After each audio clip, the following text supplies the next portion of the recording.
Related question करने वाले हैं, राग से रिलेटेड।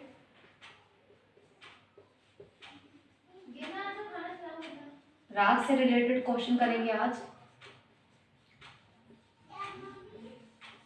राग इंपॉर्टेंट क्वेश्चन है जो कि आपके और भी एग्जाम्स में काम आएंगे। एंटी ग्रेड से रिलेटेड तो ये है ही है, उसके अलावा और भी एग्जाम में आपकी हेल्प करेंगे।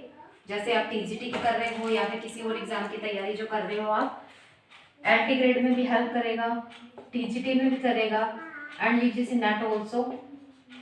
केवीएस की कर रहे हो, that's why also that is need. NVS, जो भी रिलेटेड एग्जाम जो भी एग्जाम से रिलेटेड होती हैं, एग्जाम हमारे जो होते हैं म्यूजिक से रिलेटेड, उन सब में हेल्प करेगा। अगर आप हमारे कोर्स ज्वाइन करना चाहते हो, so you can contact me also. Here is my number 9116054763। So now we will get start from first question. इसमें है सबसे पहला क्वेश्चन कि आपको ये बताना है कि इनमें से जो है कि कौन सा जो है वो आश्रय राग नहीं है। Then I will give you definition that what is आश्रय राग। कौन सा आश्रय राग नहीं है आपको बताना है। I am giving you option here also. First one is here Bhairav, second one is here Kalyan, third one is here Kafi, and fourth one is here Bhagyashree. Okay, now you will ask to me, अगर आप मुझसे पूछते हो कि ma'am आश्रय राग का मतलब क्या होता है, सो आश्रय राग का मतलब ये है कि आश्रय राग उसको बोला जाता है कि जो कि अपने ही थाट से निकल कर आया है, उसको क्या बोला जाता है, आश्रय राग बोला जाता है, जो अपने ही थाट से आया है। Because we know very well, अगर आपसे क्वेश्चन कई बार पूछा जाता है कि आश्रय राग जो है वो हमारे हिंदुस्तानी संगीत में कितनी है, तो आपसे मैंने ये क्वेश्चन पूछा कि बताइए आश्रय राग जो है हमारे हिंदुस्तानी संगीत में कितनी है। सो आपको पता है थाट कितनी होती है, हमारे हिंदुस्तान में 10 है, और जब आश्रय राग की बात करें तो वो भी 10 ही आएगी, क्योंकि आश्रय राग उसको बोला जाता है जो अपने थाट से ही निकल के आई है, जो अपने ही थाट के नाम पर है। That's why will give the information आश्रय राग, क्योंकि यहाँ पे भैरव भी हमें पता थाट है, कल्याण भी थाट है, काफी भी थाट है, लेकिन बागेश्वरी जो है वो कोई थाट नहीं है, ये एक अंग है जो कि नारायण मोरेश्वर खरे ने बताए हैं। 30 अंग बताए हैं, उसमें बागेश्वरी जो है वो एक अंग माना जाएगा। ये कोई आश्रय राग नहीं है, जस्ट ये राग बोल सकते हैं हम इसको कि हाँ भी ये राग है, ये राग है, बागेश्वरी एक राग है, लेकिन आश्रय राग नहीं है। आश्रय राग हम उसको बोलते हैं जो कि अपने ही थाट से निकल कर आया है, तो उसको हम जो बोलेंगे उसको हम आश्रय राग बोलेंगे। ठीक है, आश्रय राग बोलेंगे। और ये कितनी मानी गई है, टोटल जो है 10 मानी गई है, क्योंकि ये थाट भी 10 है, तो आश्रय राग भी कितनी हुई, 10 हुई। लेकिन बागेश्वरी जो है ये एक अंग में शामिल होता है, जो कि अंग आता है। नारायण मोरेश्वर खरे ने जो 30 रागांग का वर्गीकरण किया है, 30 बताए हैं, उसमें जो एक अंग आता है बागेश्वरी है। ठीक है, और बागेश्वरी अंग से रिलेटेड आगे भी काफी सारी आ जाती हैं, सुहा आ जाती है, उसमें काफी सारी हैं जो हम बाद में डिस्कस करेंगे। सो आपको ये क्वेश्चन समझ में आ गया होगा कि इनमें से कौन सा आश्रय राग नहीं है। So I am giving you here options also, Bhairav, Kalyan, Kafi and Bageshri. So what will be the right answer of this question, Bageshri. Bageshri जो है वो आश्रय राग नहीं है। अगर मैं यहाँ चेंज कर देती हूँ ऑप्शन, जैसे मैंने आपसे बोला कि इनमें से कौन सा आश्रय राग नहीं है, I am giving Khamaj also, Khamaj दे दिया मैंने यहाँ, आसावरी भी दे दिया मैंने यहाँ पर आपको। ठीक है, खमाज, आसावरी, तो आपको पता है खमाज भी आश्रय राग है, दैट आसावरी इज आल्सो आश्रय राग। ठीक है, तो ये ऑप्शन भी हमारा सही होता, ये भी सही होता। अगर मैं यहाँ पूर्वी देती तो वो भी सही होता, मारवा भी सही होता, तोड़ी भी सही होता। ठीक है, तोड़ी भी सही होता, और भैरवी भी सही होता, क्योंकि भैरवी ये सारी हमारी जो 10 थाटें हैं, तो उन्हीं को हम आश्रय राग भी बोल सकते हैं, क्योंकि वो अपने ही थाट से निकल कर आया है। वैसे तो काफ़ी सारी चीज़ें ऐसी हैं जो अपने थाट से निकल कर आती हैं, काफ़ी सारे रागे हैं, लेकिन हम उसको आश्रय राग नहीं बोलेंगे, उसको हम जन्य राग बोलेंगे। ठीक है, जन्य राग। आश्रय राग उसको बोला जाता है जो कि अपने नाम से ही, थाट का जो नाम है उसी चीज पे है, तो ये आश्रय राग है। जन्य राग हम उसको बोलेंगे, जैसे कि ये बागेश्वरी जो है ये क्या है, जन्य राग है। क्यों है, क्योंकि इसका थाट क्या है, काफी है। तो इसलिए इसको हम क्या बोल सकते हैं, जन्य राग हम इसको नाम दे सकते हैं, क्योंकि ये बागेश्वरी थाट से ही काफी थाट का है बागेश्वरी, दैट्स वाई। अगर बागेश्वरी की समप्राकृतिक राग पूछ ली जाती है तो हम क्या आंसर करेंगे, भीम पलासी। अब एक ही क्वेश्चन से आपको कम से कम 10 क्वेश्चन देखने को मिल सकते हैं। बागेश्वरी की अगर मैं आपसे कसम प्राकृतिक राग पूछूं तो भीम पलासी आएगी, लेकिन बागेश्वरी में क्या होता है, हम कैसे जाते हैं, मागा रेसा करके जाते हैं, ठीक है, मागा रेसा करके जाते हैं, लेकिन भीम पलासी में हमें सीधा गरेसा करके जाना है, मागा रेसा को साथ में नहीं लेंगे। माँ गा सकते हैं, ऐसी बात नहीं, नहीं गा सकते, लेकिन मागा रेसा करोगे तो बागेश्वरी का ये अंग छाया बन जाएगी, बागेश्वरी की छाया आ जाएगी। लेकिन भीम पलासी में क्या करना है, आपको डायरेक्ट गरेसा पे करना है, मागा रेसा नहीं करना। तो इसलिए आपको याद रखना है ये चीज, ओके, इंपॉर्टेंट है। दूसरा हमारा क्वेश्चन आ जाता है इसी से रिलेटेड, अलग अगर हम करें कि राग भैरव जो है, जैसे मैंने आपसे क्वेश्चन यहीं से पूछ लिया कि राग जो भैरव है इसमें किस स्वर पर आंदोलन किया जाता है, किस स्वर पर आंदोलन किया जाता है। आंदोलन की अगर बात करें तो किस पर किया जाता है, ऋषभ व धैवत पर किया जाता है, रे व धै पर किया जाता है। लेकिन कई बार ऐसा होता है कि इसमें पंचम को वर्जित भी किया जाता है, क्योंकि आज काफी सारे आर्टिस्ट हैं जो आरोह में जो कि भैरव राग में क्या कर रहे हैं, पंचम को वर्जित कर देते हैं। लेकिन अगर आपसे कई बार क्वेश्चन पूछा जाए कि वर्जित कौन सा स्वर किया जाता है समटाइम, तो पंचम को वर्जित कर देते हैं, ठीक है। जबकि ये जो पंचम है बागेश्वरी के, पंचम जो है बागेश्वरी के अवरोह में कैसा हो जाता है, वक्र हो जाता है, याद रखिएगा। वैसे बागेश्वरी में कुछ आर्टिस्ट पंचम को यूज ही नहीं करते हैं, लेकिन सम कुछ आर्टिस्ट ऐसे हैं यूज भी करते हैं। लेकिन इसको ऐसे क्या करना है, इसको आप आरोह में नहीं लोगे पंचम को, इसको अवरोह में आप वक्र कर दोगे। अगर मैंने आपसे क्वेश्चन पूछा कि बागेश्वरी में पंचम कैसा होता है, तो ये वक्र हो जाता है। जबकि गंधार जो है वो वक्र किस में हो जाता है, भैरव में। भैरव में अगर आप देखो तो गंधार जो है वो वक्र हो जाता है। और आसावरी में अगर हम देखें कौन सा स्वर वक्र होएगा, ऋषभ। ऋषभ जो है वो आसावरी में वक्र हो जाता है। जबकि पंचम जो है पंचम वक्र होगा बागेश्वरी में, भैरव होगा गंधार में, गंधार होगा भैरव में, और पंचम होगा बागेश्वरी में, और ऋषभ होगा आसावरी में। तो ये वक्र से कई बार क्वेश्चन बन जाता है कि कौन सा स्वर वक्र किया जाता है। लेकिन याद रखिएगा कि पंचम जो है वर्जित तो बागेश्वरी में भी किया जाता है आरोह में, और वैसे पंचम वर्जित अगर हम देखें तो भैरव में भी वर्जित कर देते हैं समटाइम्स, ओके। और अगर हम भैरव की थाट पूछे तो इसकी भैरव ही आएगी, और कल्याण की पूछे तो कल्याण ही आएगी थाट, ठीक है। काफी की पूछते हैं तो काफी थाट आएगी, और बागेश्वरी की पूछे तो क्या आएगी, इसकी काफी थाट आएगी। खमाज की थाट भी काफी है, आसावरी की भी, खमाज की थाट खमाज है, आसावरी की खमाज है, तोड़ी की भी खमाज है, भैरवी की भी खमाज है, और मारवा की भी मारवा है।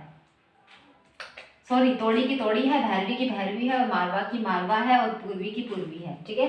तो सबकी अलग अलग है ये, क्योंकि 10 आश्रय राग हैं और 10 ही हमारे थाट है, तो उसी से आइडिया लग जाएगा आपको। तोड़ी की तोड़ी थाट, भैरवी की भैरवी थाट, मारवा की मारवा, पूर्वी की पूर्वी, असावरी की असावरी। अगर पूछा जाता है कि असावरी में कौन सा स्वर वक्र किया जाता है, तो दैट्स द ऋषभ। अगर भैरव का पूछा जाए कि कौन सा स्वर वक्र किया जाता है भैरव में, दैट इज गंधार। और अगर आपसे पूछा जाता है कि बागेश्वरी के अवरोह में कौन सा स्वर वक्र किया जाता है, तो दैट इज पंचम। आई होप कि आपको इतने क्वेश्चन समझ में आ गए होंगे।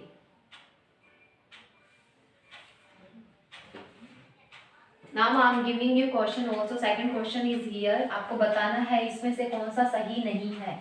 अगर आपको बताओगे कि इसमें से कौन सा सही नहीं है, देन वी विल हम उससे रिलेटेड और भी इंफॉर्मेशन इकट्ठा करेंगे, और भी चीज़ें देखेंगे कि कौन सा सही नहीं है, आपको बताना है इसमें। तो आई एम गिविंग, यहाँ पे मैं लिख रही हूँ, एक तरफ मैं लिख रही हूँ राग और एक तरफ मैं लिख रही हूँ थाट, ठीक है। आपको बताना है कौन सा सही नहीं है। बागेश्वरी दैट इज काफी, ठीक है, बागेश्वरी का मैंने काफी लिखा। Bhairav is also related to Bhairav, ये स्पेशली एल्टी ग्रेड के लिए है, क्योंकि एल्टी ग्रेड में ये रागे हैं काफी सारी, तो इसलिए मैं इसके अंदर मेंशन कर रही हूँ, ठीक है। Asavari is related to Asavari,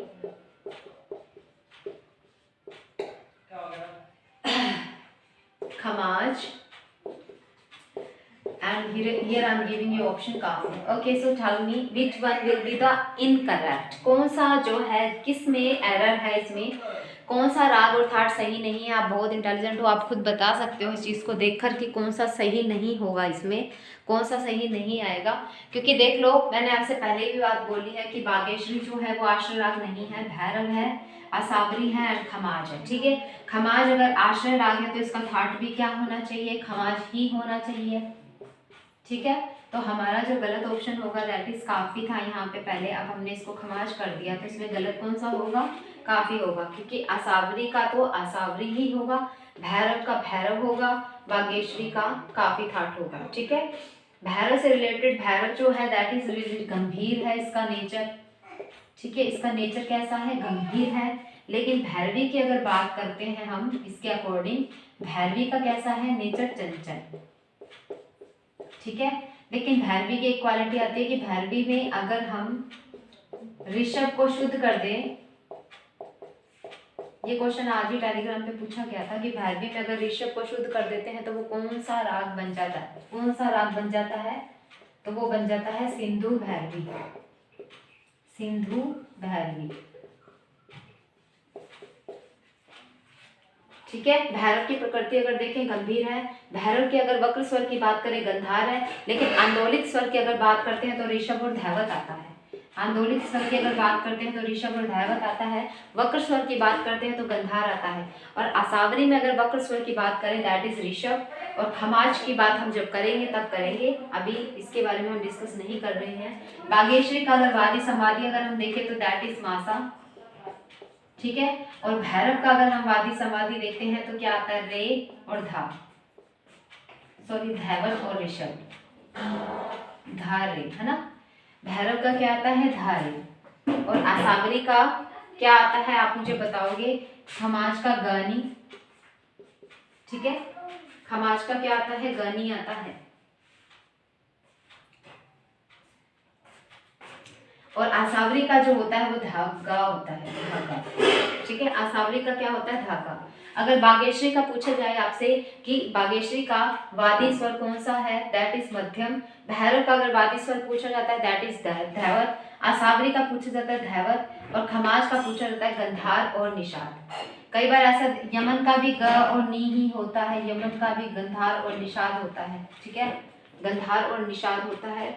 Asavari का धागा होता है, भैरव का धरे होता है, बागेश्वरी का मासा होता है. और चंद्रकोंस जो राग है उसका भी मासा होता है और मालकोंस का भी मासा होता है. लेकिन मालकोंस की जो थाट होती है दैट इज भैरवी. और चंद्रकोंस की अगर थाट हम देखते हैं वो भी भैरवी आती है. लेकिन बागेश्वरी की अगर हम थाट की बात करें तो वो काफी आती है. और बागेश्वरी में कंपैरिजन की अगर राग देखी जाती है कि इसकी संप्राकृतिक राग कौन सी है दैट इज भीम पलासी. लेकिन इसमें एक चीज का ये है कि बागेश्वरी में क्या होता है कि आप मागा रेसा डायरेक्ट कर सकते हो, लेकिन भीम पलासी में आप मागा रेसा नहीं करोगे. माँ को आप साथ में अलग रखोगे, ग रेसा को आप एक साथ यूज कर सकते हो. क्योंकि अगर आप मागा रेसा को साथ में यूज करोगे तो वही बागेश्वरी की छाया आ जाएगी. तभी तो बोला जाता है ना इसका संप्राकृतिक राग है ये. ठीक है, भैरव की कौन सी होती है संप्राकृतिक राग, कलिंगड़ा और रामकली. कलिंगड़ा और रामकली. ठीक है, असावरी की कौन सी होती है, गंधारी, सॉरी असावरी की होती है at this time of forgotten. Khamaj की आपको बता देंगे, तिलंग होती है तो खमाज की. ठीक है, तिलंग. तिलंग जो है वो खमाज की संप्राकृतिक राग होती है. असावरी की होती है जौनपुरी. ठीक है, जौनपुरी. असावरी की होती है जौनपुरी. और अगर इसमें बागेश्वरी का अगर आपसे वादी पूछे तो मध्यम आता है. क्योंकि कई बार क्वेश्चन ये पूछ लिया जाता है कि बागेश्वरी का संप्राकृतिक राग कौन सा है, भीम पलासी है. वो उसको डिफरेंट कैसे करता है, क्योंकि उसमें मागरा सा हम यूज नहीं कर सकते, ग रे सा की संगति कर सकते हैं. असावरी के अगर वक्र स्वर की बात करते हैं तो दैट इज ऋषभ. लेकिन भैरव में ऋषभ आंदोलित होता है, वक्र नहीं होता है. तो कुछ चीजें ऐसी हैं जो आपको याद रखनी है.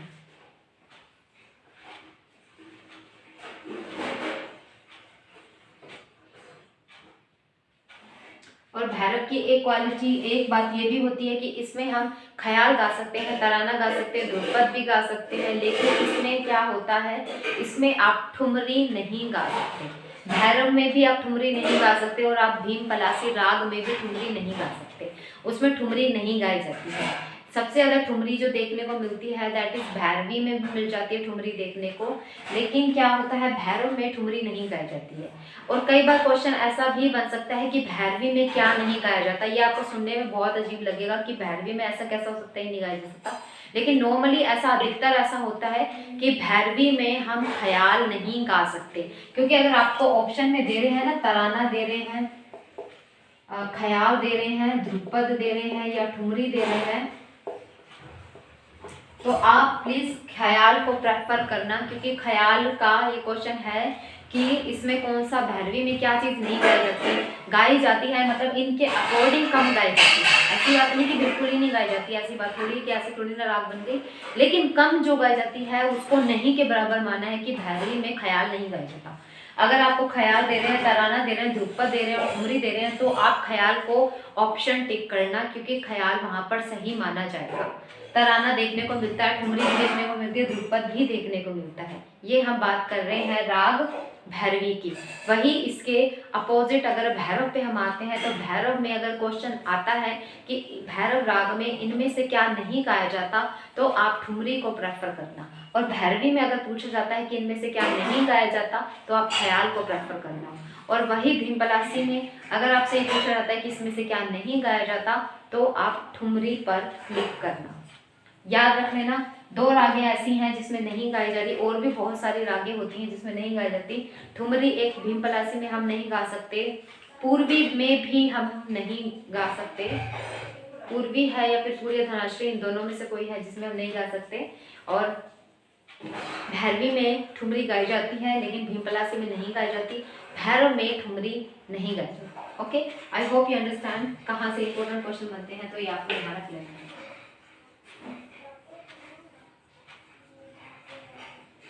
और क्वेश्चन राग बागेश्वरी से ऐसा बन सकता है कि राग बागेश्वरी में कौन सा स्वर वर्जित होता है, तो ऋषभ और पंचम वर्जित होता है। ये एल्टी ग्रेड के हिसाब से मैं आपको बता रही हूँ कि कैसा क्वेश्चन बन सकता है।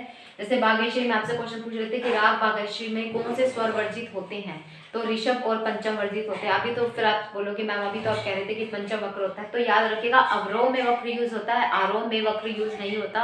आरोह में यूज नहीं होता, मैंने आपको पहले ही ये बात बोली है कि बागेश्वरी में कई लोग पंचम को यूज नहीं करते हैं, लेकिन sometime if someone is doing तो वो पा को वक्र करेंगे तब ही वो यूज करेंगे, डायरेक्ट पा को यूज नहीं करते, वक्र करके यूज करते हैं। ठीक है, बागेश्वरी से रिलेटेड ये इंपॉर्टेंट फैक्ट है। इसका क्या है, इसमें वर्जित स्वर ऋषभ और पंचम को प्रेफर किया गया है, लेकिन वक्र स्वर की अगर बात करें तो आप पंचम ही भरेंगे। और अगर वैसे आपसे पूछा जाता है कि इसमें वर्जित स्वर क्या है, तो ऋषभ और पंचम है। वही बागेश्वरी के अकॉर्डिंग ये पूछ लेते हैं कि इसमें से कौन सा स्वर कोमल यूज होता है, तो आपको पता है गंधार और निषाद जो है वो बागेश्वरी में कोमल यूज किया जाता है। ठीक है, चलिए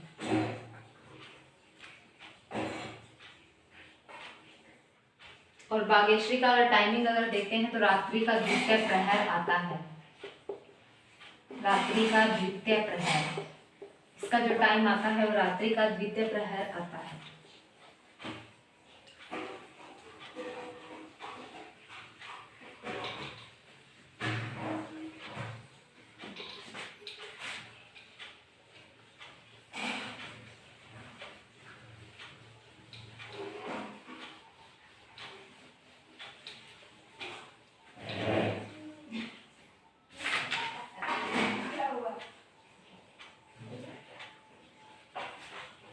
देखो भैरवी की अगर प्रकृति की बात करते हैं तो चंचल आती है, प्रकृति की अगर बात करें तो चंचल इसकी प्रकृति होती है। और अगर इसमें हम रस देखें तो कौन सा होता है, श्रृंगार और भक्ति, श्रृंगार और भक्ति रस होता है इसमें।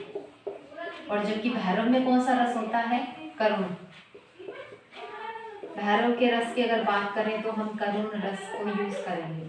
ठीक है, अगर भैरवी में प्रकृति की बात कर रहे हैं चंचल, और भैरव की अगर प्रकृति की बात करें तो क्या आती है, गंभीर, गंभीर प्रकृति होती है भैरव की। ठीक है, और रस की अगर हम बात करें, इसमें श्रृंगार और भक्ति रस होता है, जबकि भैरव में क्या होता है, करुण रस होता है। भैरवी में ऋषभ को अगर शुद्ध करते हैं तो सिंधु भैरवी बन जाती है। ऋषभ को अगर शुद्ध कर दे तो कौन सी बन जाती है, सिंधु भैरवी।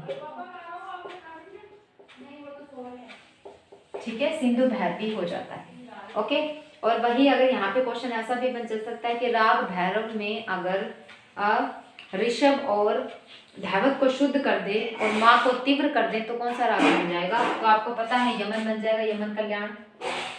ठीक है, अगर हम इसमें ऋषभ और धैवत को शुद्ध कर दें, ठीक है, ऋषभ और धैवत को शुद्ध कर दें और माँ तीव्र का यूज कर दें तो कौन सा ये राग बन जाएगा, Yaman Kalyan. Okay, I hope you understand. अगर इसमें भैरवी में ऐसा भी क्वेश्चन बन सकता है कि अगर भैरवी में हम राग भैरवी में अगर हम ऋषभ गंधार और निषाद को शुद्ध कर दें तो कौन सा राग बन जाएगा, तो भैरव बन जाएगा। ओके, ऐसे इम्पोर्टेंट से क्वेश्चन आ सकते हैं जो आपसे घुमा फिरा कर आपसे पूछ सकते हैं, जिसमें आप कंफ्यूज भी हो सकते हो। ओके,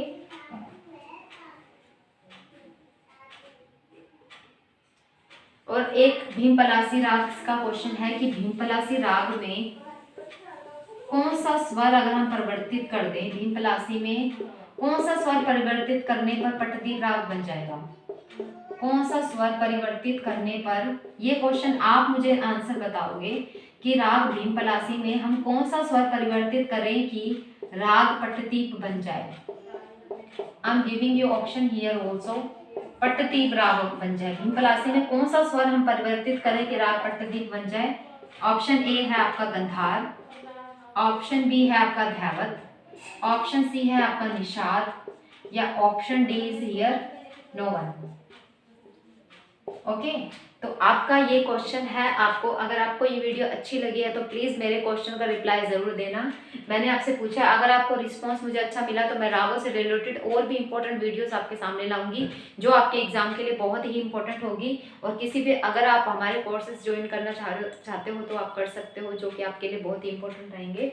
तो भीमपलासी में कौन सा स्वर परिवर्तित करने पर राग पट्टदीप बन जाएगा, इसका आंसर आप मुझे कमेंट बॉक्स में दोगे, या फिर आप टेलीग्राम पर भी मुझे पर्सनली मैसेज कर सकते हो, या फिर मुझे आप व्हाट्सएप पर मैसेज कर सकते हो। I am giving you my WhatsApp number also here 9116054763। If you want to take our crash courses also so you can contact me also. Thank you so much. आपको इसका जवाब देना है कौन सा आंसर सही है।